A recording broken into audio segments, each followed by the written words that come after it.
The haunting fog on Route 421. I'm a long-haul trucker. Been doing this for over a decade, so I've driven through every kind of weather and terrain Appalachia has to offer. But one night, around 2:30 a.m., something happened on Route 421 near Boone, North Carolina, that I'll never forget. I was hauling a load of produce, running late, and the fog had rolled in thick and fast. It was the kind of fog that makes the world silent, swallowing every sound except the hum of your own engine. I'd slowed down, careful not to hit anything, when I noticed a figure standing on the side of the road. At first, I thought it was another stranded driver, maybe hitching a ride, but the shape didn't move, didn't react to my headlights. As I got closer, my stomach sank. The figure was just wrong. It was tall, unnaturally tall and thin, and its arms hung way too low, almost dragging on the ground. I blinked and squinted, thinking the fog was playing tricks on me. I slowed even more, the truck shaking slightly. From nerves more than the road. My radio crackled static, nothing more, but it set me on edge. Then I heard it. A low, whispering sound, like someone muttering right next to my ear. My pulse shot up. I slammed the brakes lightly and looked around, but the fog swallowed everything beyond 10 feet. I couldn't see anyone. I leaned out my window and called, "Hey, are you okay?" My voice felt tiny in the night. Nothing. Silence. Except for the faint whispering that seemed to move around the truck. I forced myself to keep going. The road curved sharply ahead, and I thought I'd lost sight of the figure. But then, through the fog, I saw it again, this time closer. My headlights barely caught its face, pale and expressionless, staring straight at me, and then it smiled. Not a human smile, more like a grin that didn't belong to anything living. I swear I felt it reach through the fog and touch me, and a chill ran through my body that made every hair on my neck stand on end. I floored the gas pedal, heart hammering, and the fog seemed to close in, almost suffocating. Every mile marker felt like an eternity. I glanced in my mirrors constantly, half expecting it to be climbing onto the back of my rig. At one point, I swerved around what I thought was a fallen branch, but it was nothing. The road was empty, just me and the creeping fog. Finally, near a small rest area, the fog thinned. I pulled in, hands shaking so badly I could barely park straight. I sat there, engine running, too terrified to move. I kept looking over my shoulder, but there was nothing. No footprints, no sign of anyone. Just the lingering smell of damp earth and decay. I called dispatch, trying to sound normal, but my voice cracked. I told them I needed a break and couldn't explain why. I stayed in that truck for hours, rocking slightly, replaying what I'd seen. When the sun came up, I went back on the road. The figure never appeared again. But sometimes at night, I swear I see a thin, tall shadow at the edge of the fog, just watching, waiting for the next trucker stupid enough to drive through it. The thing is, I still drive these roads. And every time I hit that stretch of Route 421, I slow down and pray the fog doesn't rise again.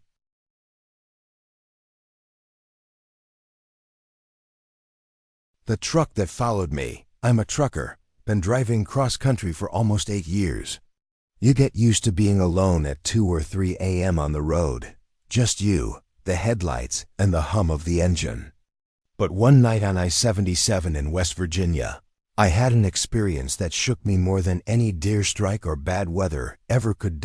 It was around 1:50 a.m. The highway was deserted. The kind of night where even the distant hum of a semi feels amplified. I'd been driving for hours, my eyes stinging from fatigue. The radio was off. I needed silence to stay awake.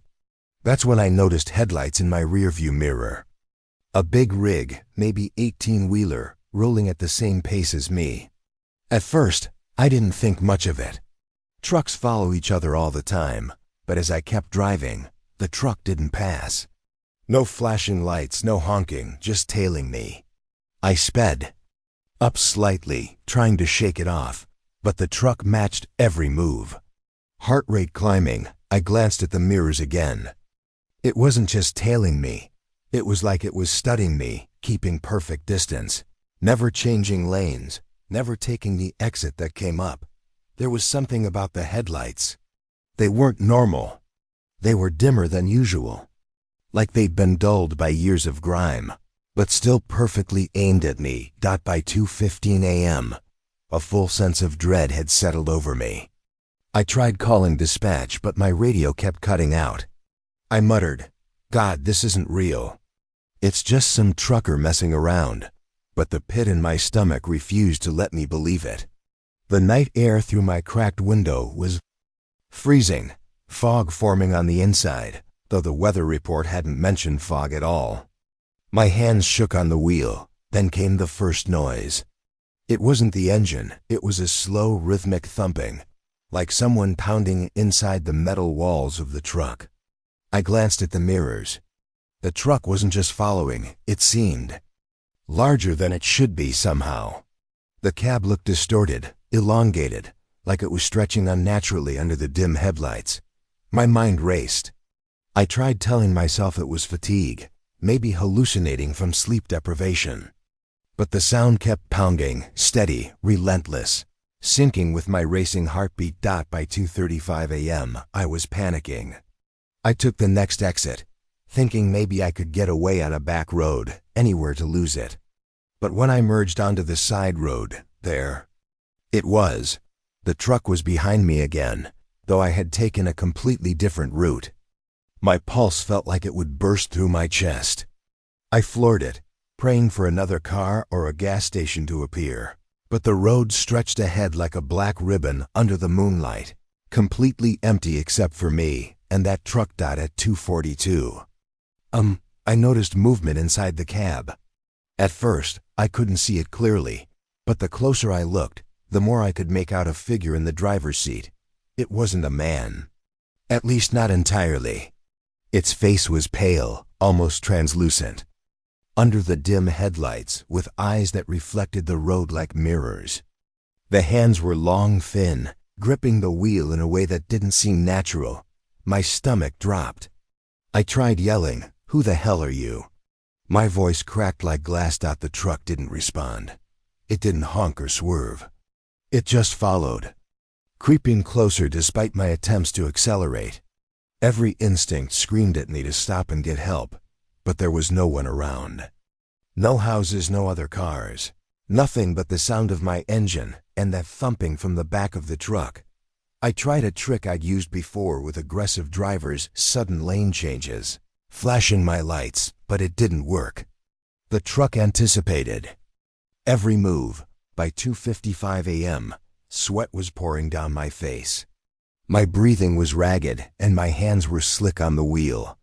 The headlights in my rearview mirror seemed almost smiling now, reflecting off the road in a way that made the truck look impossibly close, yet not touching me. At 3:05 a.m., I hit a stretch of road that ran along a steep drop, the kind where one mistake could send you over the guardrail. I didn't care.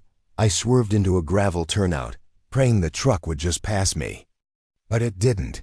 It stopped a few dozen feet behind, engine idling, and for the first time I could hear something besides my own panic, a faint scraping sound like metal dragging over concrete. I stepped out of the cab, terrified, thinking maybe, if I faced it, it would go away. The night was dead silent except for that scraping, and then I saw it, the shadow of the driver. It was impossible, stretched and contorted, sliding unnaturally across the asphalt as if it wasn't bound by normal human motion. I tried to call out again, but my voice failed. And then it started moving toward me, not walking, gliding. Smooth, silent, deliberate. I bolted back into the truck and slammed the doors. The engine roared to life, and I slammed it into gear. Tires kicking up gravel. I didn't look back, didn't dare. The highway twisted and turned in the darkness, but somehow, by 3:20 a.m., I found an overpass with a lighted gas station. I skidded into the lot, breathless, hands trembling so badly I could barely get out of the cab. When I looked back down the road, the truck was gone. No lights, no sound, no sign it had ever been there. I sat in the station parking lot until sunrise, too scared to drive further. My hands wouldn't stop shaking, my eyes scanning the empty road as if it could appear at any second. I never saw it again, and I've tried to rationalize it. Maybe it was a hallucination, a trick of fatigue, or some prank by another driver. But every time I drive that stretch of I-77, especially in the middle of the night, I feel it. Like headlights in the mirrors or the faint scrape of metal on asphalt in the distance, and sometimes, when the road is empty, I swear I can see it, just beyond the fog, waiting for the next trucker alone on the highway. I don't take that route at night anymore. But deep down, I know one day I'll have. Tio, and I dread it. The Vanishing Rest Stop. I've been a trucker for nearly 12 years, mostly driving through the Appalachian Mountains. I've seen everything from wildlife suddenly darting across the road to violent storms that make you question if your truck will survive the night. But nothing in my years on these roads prepared me for what happened on I-81. Near Wytheville, Virginia, around 3:10 a.m. last spring. I was hauling a refrigerated load of dairy products, and the night was bitterly cold. The dashboard thermometer read 28 degrees Fahrenheit, and a thin mist hovered over the highway. It had been a long shift, and I was fighting sleep, yawning constantly. I noticed the exit signs flashing in the distance. A rest stop was coming up. My eyes lit up with relief. A chance to stretch my legs, use the facilities, maybe grab a coffee from the vending machine. I had been on the road for almost 9 hours straight, and my body ached. As I exited, I noticed something odd. The rest stop looked wrong. There were no lights on. The usual fluorescent glow of the convenience store and gas pumps was gone. The asphalt was damp, reflecting the dim glow of my truck's headlights. At first, I thought maybe it was closed for construction. I slowed as I drove in, tires crunching on loose gravel, and noticed that the parking lot was entirely empty, not a single car, not even a maintenance truck. The smell hit me next, a sharp, sour scent, like spoiled milk mixed with wet dirt. I wrinkled my nose. The refrigerated trailer I was hauling didn't smell like this, and the outside air definitely didn't either. My gut told me to turn around, but my body didn't obey. Something made me drive further into the lot, past the usual picnic benches and picnic tables, and toward the far end where the bathrooms and small buildings sat. The closer I got, the more my unease grew. The building looked older than it should have been. The paint was chipped, windows dark and grime-coated, and the door that should have had a restroom sign hung crooked, barely clinging to the frame. I called out softly, "Hello? Anybody?" "Here." My voice sounded small and ridiculous in the stillness. No response. Just the echo of my own words bouncing off the walls. I parked the truck near the building, hoping a quick stop would be fine. As soon as I opened the door, a cold draft hit me, sharper than the outside air. It smelled worse inside, like mildew. And something I couldn't identify, something alive and decaying. My flashlight illuminated the hall. The tiles were cracked, the walls streaked with dark marks that might have been water stains, or maybe something else. The sinks were rusted, faucets barely hanging on. I told myself it was just an old, abandoned rest stop, but the feeling of being watched made my skin crawl. I took a step forward, trying to ignore the shivering that wasn't entirely from the cold. Then I heard a faint, dragging sound from the back of the building, like metal being scraped along concrete. My breath caught. I froze. The noise stopped. I thought maybe it was a raccoon or a stray dog. I told myself to calm down, that I was just tired. But then it came again, louder this time, closer. I edged toward the source, the restroom doors at the far end. The first stall door was ajar. I could see nothing but darkness inside, but then I caught movement, a shadow shifting in the corner, just beyond the reach of my flashlight. I called out, my voice cracking. "Hey, is someone here?" No answer. Just silence, thick and heavy, pressing against me. My stomach turned. I stepped back, heart racing, and that's when I noticed. The second thing. The lights in the building flickered briefly, and I could have sworn the shadow moved. Closer to the door, panic rose. My logical brain said run, but I couldn't move fast enough. My legs felt like lead. Then I heard it clearly, a whisper, almost indistinguishable, like someone breathing my name. "Driver." It was raspy, low, but unmistakable. I whipped around, flashlight shaking, but there was nothing behind me. My eyes darted across the dark hall, but it was empty. I bolted back toward the truck, doors slamming, keys fumbling in my hands. The moment I jumped in and started the engine, I froze. Something was wrong. The rest stop. It wasn't there. Not the parking lot, not the building, not even the gravel I had driven over. I was back on the highway, the fog curling around the trees along the side, no rest stop in sight. The exit sign I had taken minutes ago now read a completely different mile marker. My hands shook violently on the wheel. I hit the radio, desperate for a human voice, but only static answered. I drove for nearly 30 minutes, checking my GPS repeatedly. No rest stop existed there. The highway stretched endlessly ahead, dark and silent, except for the hum of my tires. I tried to convince myself it was exhaustion, maybe hallucination from long hours on the road, but every detail felt too vivid, too real. The sour smell, the dragging sound, the whisper calling my name, they stayed with me. When daylight finally broke, I stopped at the next real rest stop, tried to collect myself, and even called the local highway patrol. No reports of closed or abandoned stops in the area. No explanation. I left my trailer there for a mandatory break, still shaken, thinking I might take a short nap. But even in the sunlight, I couldn't shake the image of the shadow, of the darkened restroom stalls, of that whisper. Months later, I still drive that stretch occasionally. I take every exit during daylight now. At night I avoid it entirely. But sometimes, late at night, when the fog rolls in and the highway is empty, I swear I see the shape of that rest stop, just at the corner of my headlights. And sometimes, if I listen closely, I hear the faint scraping, the soft whisper, "Driver." I don't know what it was. I don't know if anyone else has experienced it. And I don't plan to find out. The hitchhiker who vanished. I've been driving trucks for over 10 years, mostly through the Appalachian mountains. Over time, you develop a routine, a rhythm. Check the mirrors, maintain your lane.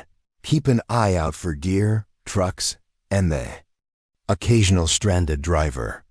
But one night on US 19 in West Virginia, around 2:45 a.m., I had an experience that still haunts me.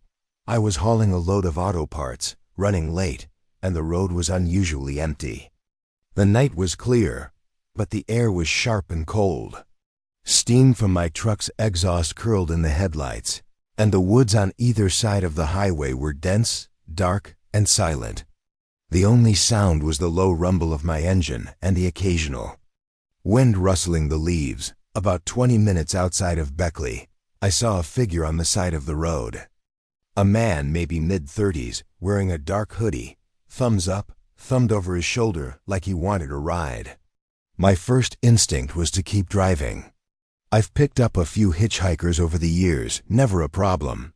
But this late at night, in the middle of nowhere, I felt uneasy. Still, something about him made me hesitate. His posture seemed off, too stiff, too deliberate. My mind told me to ignore him, but I slowed anyway, feeling a strange pull. Need a ride? I called, rolling the window down just enough to speak. He nodded and climbed in without a word. As soon as he sat in the passenger seat, a chill hit me. The air seemed colder than the night outside, like a small pocket of winter had entered the cab. His face was pale, almost sickly under the dim dashboard light. I asked him where he was headed. He didn't answer. just stared straight ahead, hands folded on his lap. The next 20 minutes were unnerving. I kept sneaking glances at him through the rearview mirror. His eyes, dark, deep-set, reflected the dash light, but there was something wrong.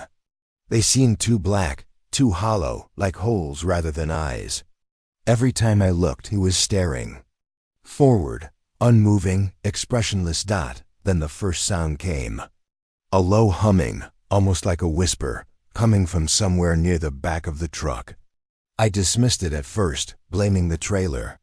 But it grew louder, rhythmic, almost like chanting. I looked back at the trailer doors and the mirror closed. Nothing there. The man in the passenger seat didn't flinch. His presence felt wrong, heavy, like he was filling the cab with some pressure I couldn't describe. By 3:10 a.m., I was genuinely scared. The air seemed to thicken. The night outside my windshield felt darker than it should. I tried to talk to the man, to break the tension.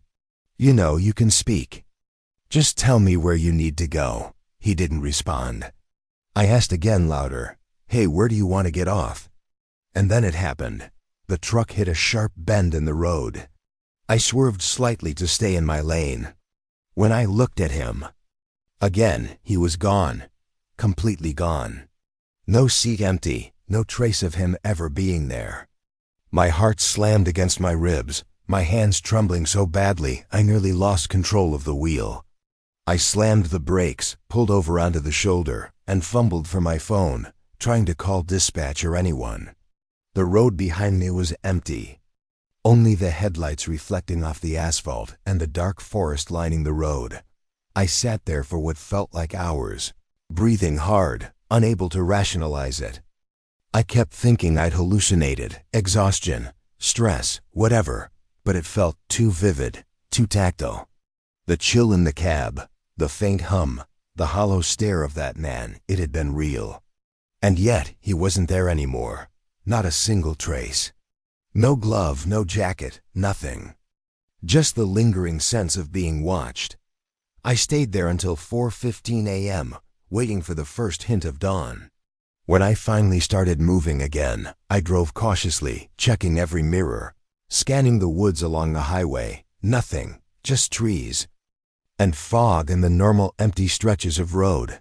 Weeks later, I told a fellow trucker about it. He nodded slowly. "US 19? He said. "Yeah, there've been stories. People see a hitchhiker, get in the cab, and then poof. Gone. No trace. Some say it's the restless spirit of a man who died on that road decades ago.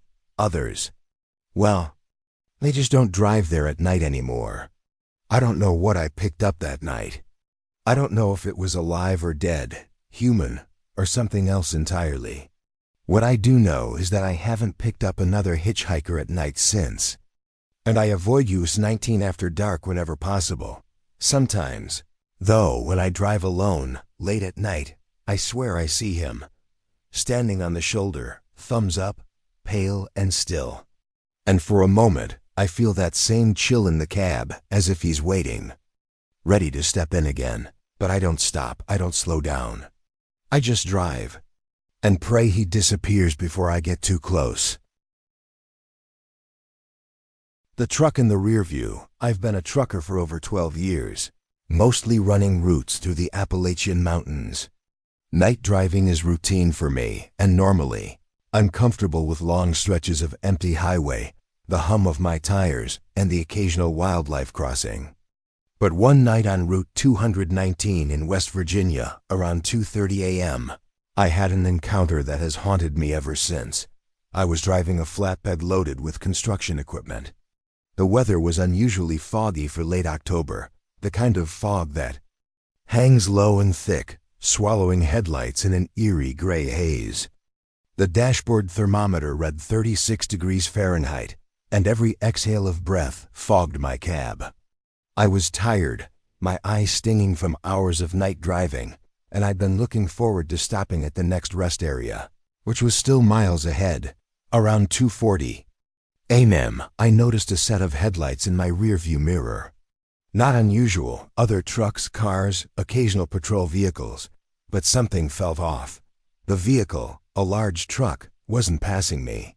It was keeping pace exactly, maintaining the same distance, no matter how fast I went. At first, I assumed it was coincidence. Another trucker trying to conserve fuel. Maybe following the curve of the road. As I drove, the fog thickened. I blinked, trying to clear my vision, and noticed the truck again. It wasn't just behind me, it seemed to mirror every movement. When I swerved slightly to adjust for a curve, it swerved the same way, almost in perfect synchronization. My stomach sank. I sped up a little, so did it. I slowed. So did it. My pulse started hammering in my chest, and my hands gripped the wheel like I was trying to hold myself together. By 2:50 a.m., I was on high alert. I tried flashing my lights, honking, anything to signal that I was aware of its presence, but the truck didn't react. Its headlights were dimmer than they should have been, yellowed, almost old, but still illuminating the road in a way that made it impossible to ignore. Every now and then, I thought I could see a figure in the cab, but the fog distorted my vision. It was always just a fleeting shape, too quick to identify. Around 3 a.m., I reached a small stretch of road lined by dense woods. The fog clung to the trees, muffling all sound except the low hum of my tires. I tried to shake the truck by taking the next exit, a side road that twisted sharply into a rural area. The truck followed. I didn't dare stop or even slow more than a few seconds. My heart pounded, sweat forming under my collar. I felt trapped. By 3:10 a.m., panic was fully setting in. The truck was closer now, maybe 20 feet behind me, yet I couldn't make out a license plate. The cab looked distorted, stretched, the shape slightly wrong like a painting smudged at the edges. And then came the sound, a low metallic scraping. Rhythmic, echoing faintly against the empty highway. My stomach turned. I looked in the mirrors, but there was nothing touching the asphalt. No tires, no shadows, nothing, but the sound persisted. I yelled out, "Hey! What the hell are you doing?" My voice cracked and carried into the fog, but the truck didn't respond. It just followed, relentless, quiet aside from that scraping. I tried calling dispatch, but the radio was dead. Static, nothing else. I felt completely alone with it. By 3:20 a.m., I was desperate. I knew a small gas station was coming up, one of the few spots open 24 hours. I sped up, praying to reach it before the truck got any closer. But the faster I went, the closer it seemed to get. My heart was racing so fast it felt like it would burst from my chest. Every instinct screamed to get off the road, to stop, but I knew if I slowed, whatever was behind me would catch me. Finally, I saw the gas station lights piercing through the fog. I swerved into the lot, tires squealing, and slammed the truck into park. My hands shook violently as I grabbed the door handle. I glanced back down the road. Nothing. No truck. The fog had thinned slightly, and all that remained was empty asphalt, trees, and the faint glow of my own headlights. I stayed in that lot for nearly an hour, sitting in the cab, shaking, unable to even light a cigarette. The metallic scraping, the faint presence behind me, the distorted headlights, it had been real. I kept checking the mirrors, hoping against hope that it wasn't following me still, lurking just out of sight. But nothing appeared. When I finally left, I drove cautiously, every sense on edge, checking every curve and shadow. But the highway remained empty, silent, and normal. I told myself it was fatigue, maybe a hallucination. But deep down I knew it wasn't. No amount of rationalizing could convince me otherwise. Weeks later, a fellow trucker mentioned that stretch of Route 219 had a reputation. He said some drivers claim they've seen a truck ghost that follows at night, mimicking every movement, never speaking, disappearing when the driver reaches safety.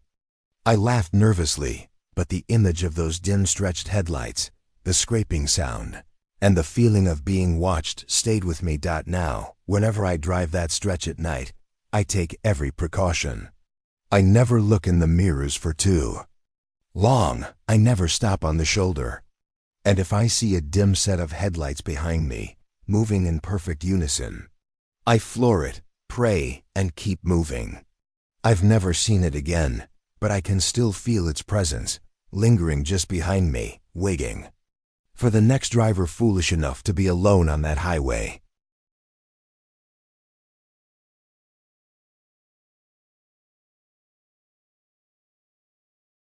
The shadow at the overpass.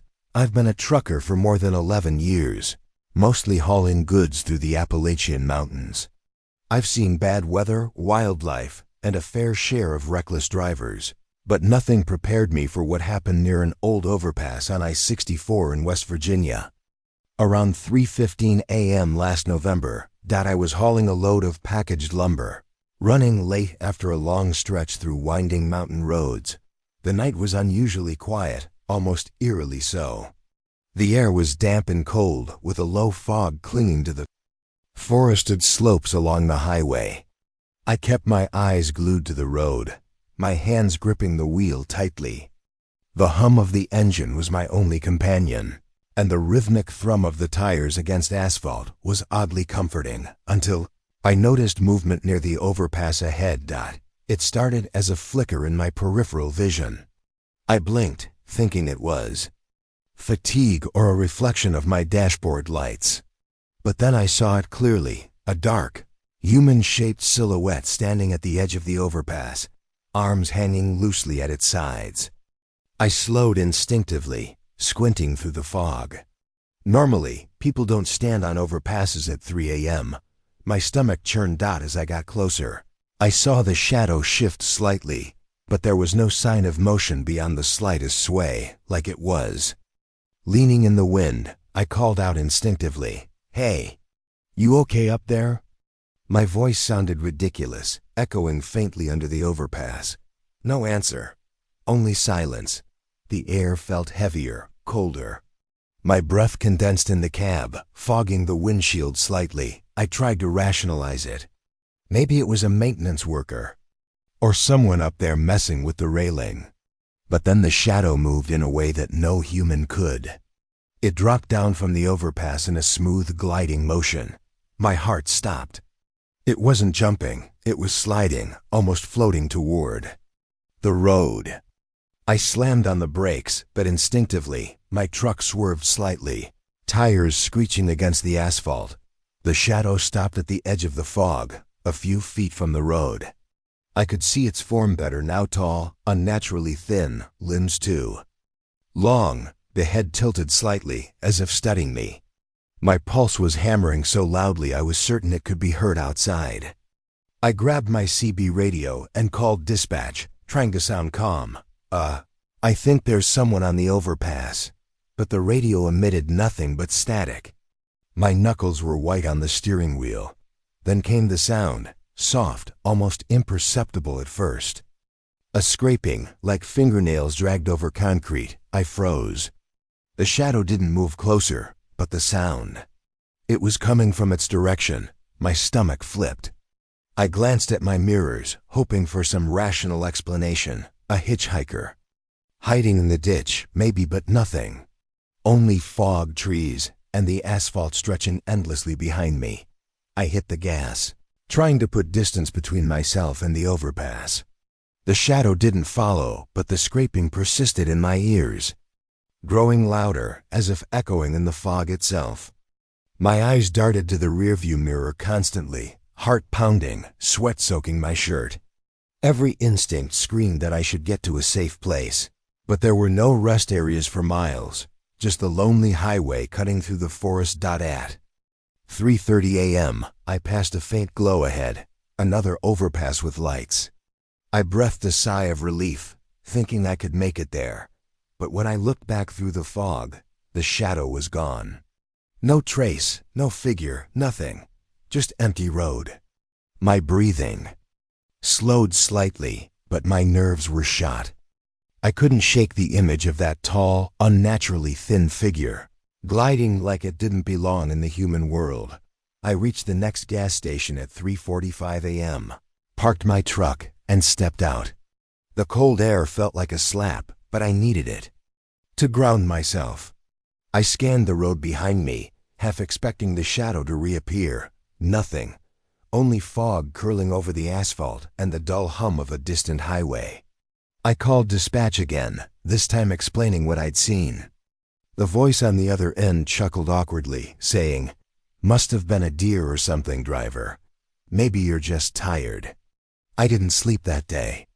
I kept looking over my shoulder, imagining that figure sliding silently down from the overpasses along every road I drove. At night, when I pass an overpass in Appalachia, I can't help but slow down, scan the edges, and pray that nothing is there. Weeks later, I asked a fellow driver about the overpass near mile marker 122. He gave me a strange look. "Yeah," he said, "that stretch has had a lot of weird sightings. People see figures, shadows that vanish as soon as you approach. They say it's old mining spirits or something, restless ones that wander the highways.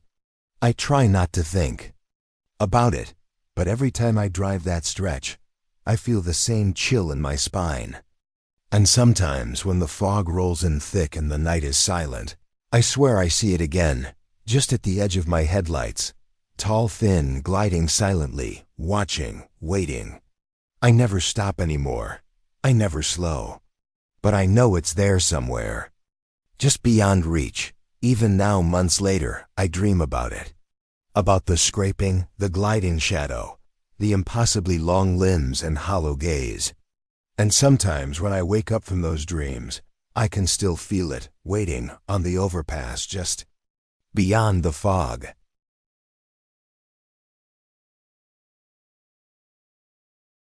The man in the median. I've been driving trucks for over 10 years, mostly through the Appalachian Mountains.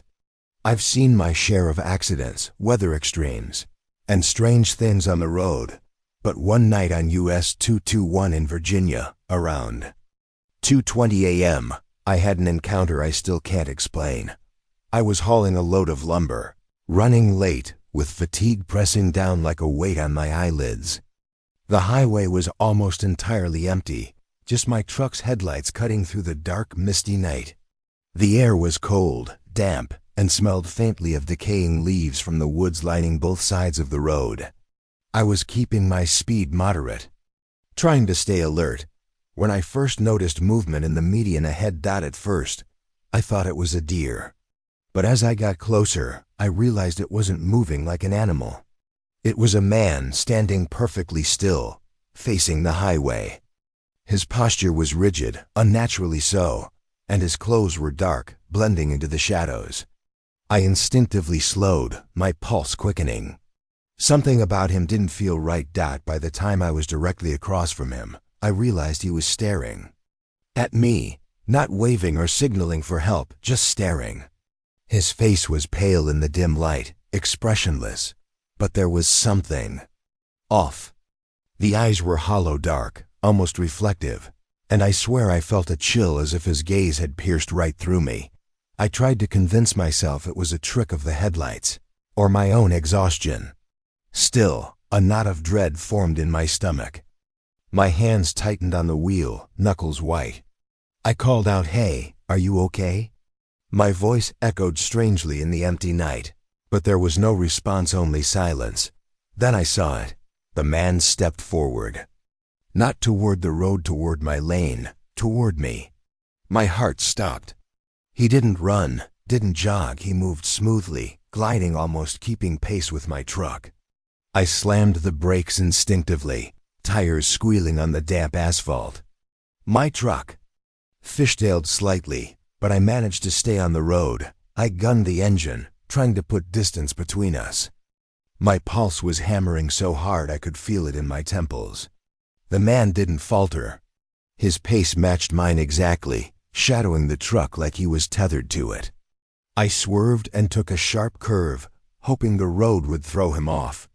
No luck. He stayed in the median, moving parallel to me, eerily synchronized with the truck. At 2:35 a.m., I realized I had to do something. I reached for the CB radio, hoping to talk to another driver or dispatch, but all I got was static. I tried flashing my lights, honking, anything, but he didn't react. He didn't even blink. Just glided alongside the median, arms hanging stiffly at his sides. By 2:45 a.m., fear had completely taken over. I knew the next rest area was miles ahead, and I wasn't sure if I could make it without losing control. I looked at the mirrors again, and my stomach dropped. He wasn't in the median anymore. He was in the road. Not ahead, not behind, but somehow in my lane, perfectly aligned with the cab. I swerved violently, my tires skidding slightly on the damp asphalt. I yelled, "What the hell?" But no sound came from him. For a few moments, I thought I had hit him or that he would disappear, but the road was empty. No body, no sign he had been there at all. My breath came in ragged gasps, heart racing like it would burst. The fog seemed to thicken, swallowing the road ahead. I gripped the wheel tightly, trying to shake the lingering image of that pale, hollow-eyed man. I reached the next exit, an abandoned gas station, and pulled over, trembling. The lights were dim, and the building looked long unused, but it felt safer than the highway. I sat there for nearly an hour, engine running, hands shaking, glancing at the road every few seconds. My mind raced. Exhaustion? Fatigue? Maybe hallucinations? But every detail felt too real. The chill, the movement, the eyes. Eventually, I forced myself back onto the highway, driving cautiously toward my delivery point. The road was empty, and nothing appeared behind me. But I couldn't shake the feeling of being watched, like the man had somehow followed me invisibly, waiting for the right moment. Weeks later, I told a fellow trucker about it. He gave me a grave look. US 221, he said. Yeah, people see him sometimes. They call him the highway walker. Shows up out of nowhere. Glides along the road, staring, then disappears. Nobody knows where he comes from or why he follows. I try not to think about it, but every time I drive that stretch, I check the median and the shadows along the road. And sometimes when the fog rolls in thick and the night is silent, I swear I see him again, pale, expressionless, gliding just beyond the reach of my headlights, watching, waiting. I never stop anymore. I never slow down. But deep down, I know he's still there. Somewhere on the highway, ready for the next driver foolish enough to be alone at 2:20 a.m.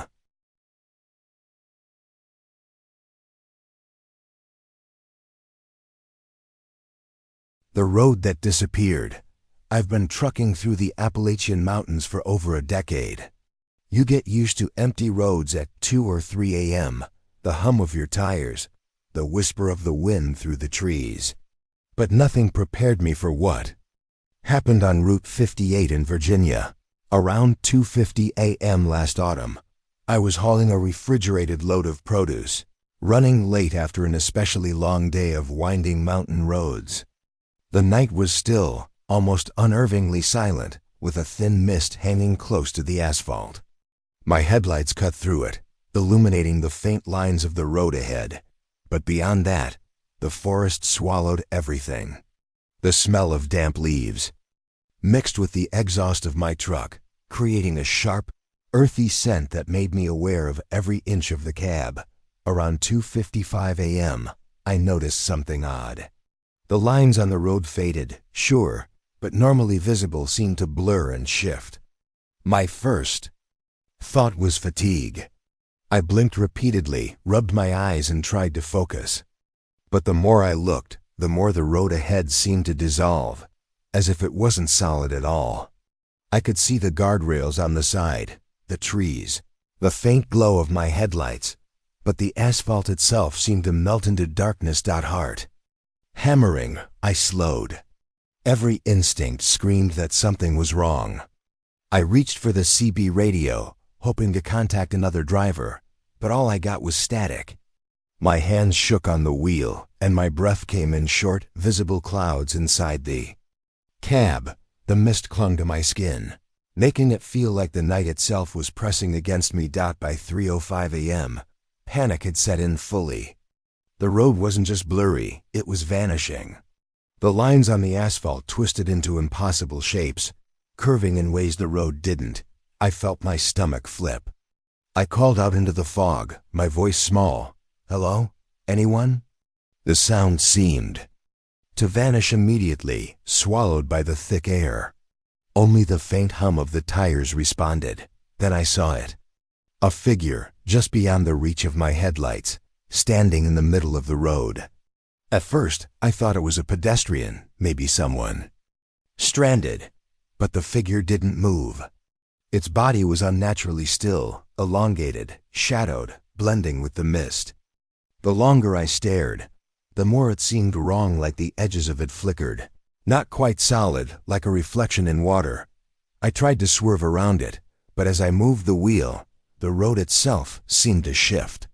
The asphalt disappeared beneath. The tires for a moment, replaced by blackness that made my stomach drop. The figure remained, floating or standing. It was hard to tell, just beyond the edge of what should have been solid ground. My hands were slick with sweat, and I could feel my pulse thumping in my ears. By 3:15 a.m., I was in full panic. I floored the gas pedal, hoping to outrun whatever this was, and the mist thickened as I sped forward. The dashboard lights reflected off the fog in strange ways, making the forest appear closer, pressing in on me. I looked in my mirrors constantly. Nothing followed, but I could feel the presence of that figure lingering behind me, just out of sight, like the night itself was alive. Then the headlights ahead flickered, and I saw a faint glow. A curve in the road appeared, solid and normal. Relief washed over me. But when I glanced back in the mirrors, the figure had moved closer. Not in a normal way, it glided over the asphalt, perfectly in sync with my truck, never gaining or losing distance. My stomach turned. I shouted, "What do you want?" My voice broke, echoing weirdly in the fog. No answer, just the oppressive stillness, the mist, the faint smell of wet earth, mixed with something I couldn't identify, something rotten, decayed. My teeth chattered, even though the cab heater was on full blast. By 3:30 a.m., I saw headlights ahead, another truck. Finally, I swerved into the lane behind it, hoping some company would make the figure disappear. For a moment, it worked. The figure receded, fading into the mist like smoke. My chest heaved, adrenaline pumping. But when I glanced at the side mirror again, I froze. Another shadow, similar in shape, was appearing along the shoulder, gliding beside the lane I was in. I panicked. I couldn't stop. I couldn't turn around. Every exit had passed hours ago. I tried calling dispatch again, and this time a voice came through, static-filled and distant. I stammered, trying to explain. The dispatcher's voice trembled slightly. "Driver, there's nothing reported on that stretch. Are you okay?" I wasn't okay. I was terrified. My hands shook so badly I could barely hold the wheel. The mist thickened further, reducing visibility to barely 30 feet. The figure on the shoulder glided in perfect rhythm with the truck, silent, emotionless. I could feel it staring at me. Every hair on my arms and neck stood on end. Finally, at 3:45 a.m., I reached a bridge over a river. Solid ground, lights on. The far side. I gunned the engine, tires squealing slightly, and crossed it. When I glanced in the mirror again, nothing. The figure was gone. No trace, no shadow, no movement, just the fog slowly dissipating over the road I had left behind. Pulled into the next rest stop, hands still shaking, body drenched in sweat despite the cold. I sat there for nearly an hour, checking the road constantly, too scared to even eat or drink. I kept glancing at the mirrors, half expecting the figure to reappear, to glide silently onto the highway behind me. But nothing did.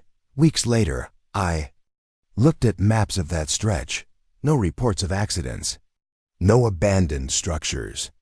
Just the highway, the curves, and the dense forests that line the road. Yet, I still drive that stretch occasionally, and every time I slow down, scanning me, fog, and the shoulder. Praying that whatever I saw that night doesn't appear again. Sometimes, late at night, I swear I see a shadow at the edge of my headlights. The shape is tall, thin, and unnaturally still, gliding along the asphalt without sound. And even when the fog clears, I can feel it waiting, just beyond reach, for the next driver foolish enough to be alone on that stretch of Route 58. Never stop at night anymore. I never slow unless forced. But deep down, I know that road isn't normal, and I know that shadow hasn't stopped moving. It's out there, just waiting. The vanishing headlights. I've been trucking through the Appalachian Mountains for nearly 15 years. By now, I'm used to empty highways, wildlife, and the occasional fog that makes you doubt the distance to the next curve. But nothing prepared me for what happened on Route 52 in West Virginia. Around 3:05 a.m. last winter, I was hauling a load of frozen seafood, heading southbound. The night was unusually silent, almost deafening, with a thin mist rolling over the road and clinging to the trees. My headlights cut through the fog in pale cones of light, illuminating the white lines and the guardrails, but the forest beyond seemed to swallow everything else. The cab was quiet, the hum of the tires against asphalt oddly comforting. I had been driving for hours, but I wasn't tired. Something about the stillness kept me hyper-alert. Around 3:10 a.m., I noticed another set of headlights in the distance. At first, I thought it was a normal car approaching from the opposite direction. But as it drew closer, I realized it was behind me, tailing me, perfectly matching my speed. I blinked, rubbed my eyes, thinking it might be a trick of the fog. But the headlights didn't flicker, didn't pass, didn't swerve. They just followed, steady, relentless. I tried accelerating slightly. The lights matched me. I slowed. They slowed. I hit the horn. No reaction. My pulse started hammering. My hands gripped the wheel so tightly that my knuckles turned white. My stomach churned with unease. Normally, a tailing vehicle is just a trucker or some idiot trying to draft for fuel. But this felt different. By 3:20 a.m., the headlights were closer, and I could see the outline of the vehicle. It was a truck, large, black, and oddly distorted. The cab seemed elongated, the headlights dim and yellowed, as if decades old. My mind screamed that this wasn't right. I tried calling dispatch over the CB radio, but all I got was static, buzzing in my ears. My breath came in short bursts. Around 3:25 a.m., the fog thickened, hugging the asphalt and making visibility almost zero. That's when the first sound reached me, low, metallic, almost like a scraping. My stomach flipped. I glanced at the mirrors. The truck was there, but something was off. The trailer seemed empty, or maybe it wasn't. Hard to tell. The shape of the cab kept shifting subtly, like it wasn't bound by normal physics. I yelled, "Who's back there?" My voice cracked. The truck didn't answer, didn't even honk. It just followed, gliding, maintaining perfect distance. I tried flashing my high beams, hoping it would move or reveal the driver. Nothing, only the pale, dim headlights, reflecting off the fog like eyes. By 3:35 a.m., I had reached a sharp bend in the road. I swerved to stay in my lane. That's when it happened. The headlights vanished. 1 second, the truck was there, perfectly aligned behind me. The next, nothing. I froze, gripping the wheel, scanning the fog. No sound, no movement, nothing behind me. I slowed, thinking maybe I'd imagined it, but then I saw them again, faintly in the mirrors, closer than before, perfectly aligned, like they had teleported. I panicked. I took the next exit, hoping to lose it on the side roads. The truck followed. Every turn, every curve, every acceleration or deceleration, I could feel it mimicking me, perfectly. My heart was hammering, sweat dripping down my face, fingers trembling on the wheel. I could hear the scraping again, rhythmic, metallic, echoing in the fog. By 3:50 a.m., I reached a small bridge crossing a river, lights faintly illuminating the structure. I floored the engine, praying to reach solid ground. As I crossed, I dared to glance at the mirrors. The headlights weren't behind me. They weren't on the bridge. But the scraping continued faint, just at the edge of perception. My stomach turned. I didn't dare look again. I finally reached a gas station a few miles later, lights blazing, trucks and cars parked. Relief washed over me. I pulled in, hands shaking, heart racing. I sat in the cab, staring at the mirrors, half expecting the headlights to appear in the lot. But the road behind was empty, the fog slowly lifting, the scraping sound gone. I stayed there for nearly an hour, scanning the highway, trying to rationalize it. Fatigue? Hallucination?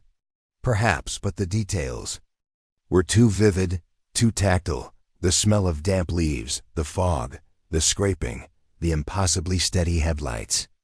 I knew it had been real. Weeks later, a fellow trucker mentioned that stretch of Route 52 had a reputation. People see headlights following them at night, he said. Some vanish when you get to a lit area. Some, they never stop. He gave me a look I didn't like. The kind that says he's seen things he can't explain. I still drive that highway, but only in daylight. Sometimes I swear I see those faint yellow headlights at night, far in the distance, perfectly aligned, behind other vehicles. And sometimes when the wind is quiet and the fog rolls in, I can hear it, the faint rhythmic scraping of metal against asphalt. And I know it's waiting, just behind me, for the next driver foolish enough to be alone on that road. I never stop anymore. I never slow. But deep down, I know it's still out there, following, watching, and it always will. The last mile I've been driving trucks for nearly 15 years, mostly through the Appalachian Mountains. Night driving is my life, and I've grown used to the emptiness, the dark roads, the occasional deer darting across the highway. But nothing prepared me for what happened on US 23 in Kentucky. Around 2:40 a.m. last December, I was hauling a refrigerated load of meat, running late after a long route from Ohio. The night was cold, damp, and eerily quiet. The road stretched ahead, lined with dense woods that swallowed any stray light. Fog clung to the asphalt in thin wisps, curling around the tires and dissipating into the darkness. My cab smelled faintly of diesel and the faint sourness of the refrigerated cargo. I kept my eyes glued to the road, heart pumping steadily, trying to stay alert. Around 2:45 a.m., I noticed something on the roadside, a figure standing under a broken streetlight near a sharp curve. At first, I thought it was a stranded motorist. But as I got closer, I realized it was a man, mid-30s, wearing dark clothes, hands in his pockets. He didn't wave or signal. He didn't move. He just stood, facing the highway, perfectly still. My chest tightened. Something about him didn't feel right. I slowed slightly. "Hey, you need help?" I called out. No response. The fog seemed to thicken around him, swallowing everything behind him except his shape, which seemed to glow faintly in the dim streetlight. My stomach knotted. I passed him slowly, giving him a wide berth, expecting him to move. He didn't, but as I glanced in my side mirror, my blood ran cold. He was following me, gliding alongside the road, keeping pace, moving impossibly fast. Panic surged. I slammed on the gas, tires squealing slightly on the damp asphalt. The curve approached quickly, sharp and treacherous. I hugged the inside lane, praying he couldn't keep up. But the figure mirrored every turn, every adjustment, like he was tethered to my truck. My heart pounded violently, sweat soaking my shirt, hands trembling on the wheel. I tried calling dispatch, but all I got was static. By 2:55 a.m., I realized I couldn't outrun him. The fog had thickened so much that the road ahead disappeared into a gray void. I could feel him there, just beyond the cab, silent, moving with me. The hairs on my arms and neck stood on end. I glanced at the side mirror. He was closer than before, just a few feet away. His expressionless face, pale and hollow-eyed, stared at me. I screamed, "What do you want?" My voice cracked in the cold night. He didn't answer. He didn't blink. He just kept pace, moving smoothly, gliding like he wasn't bound by gravity or the road. The fog seemed alive now, pressing in from every side, cold and damp, carrying with it a faint smell of wet soil and decay. My pulse raced uncontrollably. I had nowhere to go. The next rest area was miles ahead, and the curve approaching was tight and treacherous. At 3:05 a.m., I reached the edge of a small bridge. Lights faintly illuminated the river below, reflecting off the fog. I floored the gas, praying to cross quickly. As I did, I dared a glance in the side mirror. He wasn't on the bridge. I exhaled in relief, thinking maybe I had shaken him. But the relief didn't last. As soon as I crossed the bridge, I saw him again, not beside the road, but in my lane, just beyond the reach of my headlights. I swerved violently to avoid him, tires skidding slightly on the damp surface. My heart was hammering so hard, I thought. I could feel it in my throat. The figure didn't move to dodge me.